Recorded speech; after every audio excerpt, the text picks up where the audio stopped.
Okay, so now regarding the factory hardware, this is where we kind of run into a problem. If you measure this down, you're looking at a depth of about 24 millimeters. Okay, now obviously the new cover is a lot thicker than that, and here is a factory bolt. Okay, so by comparison you can see how much farther you would need to thread that in order to get a good bite. Here's the hardware that they give you, which is virtually the same. Okay, now here's the hardware I went and bought. See that? It's pretty much perfect for the depth. In fact, it gives you just a little bit of leeway there, which can compensate for the gasket and everything, but you're really close. And so I'll show you the exact hardware I got. And then this was another one I tried. As you can see, it was just a little too long. And you can see the blue line on those threads.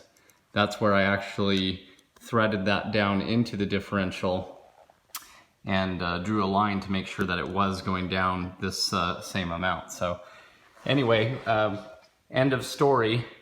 The hardware they give you has a little spacer on it, which makes things a little worse.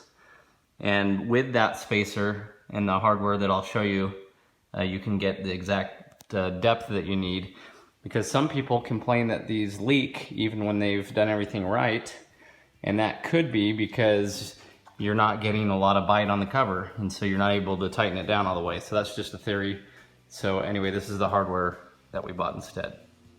So in this case, you're looking for a 5/16-18, meaning 5/16 in diameter, 18 is the pitch, or how many threads there are per inch, and the total length is the 1 3/4.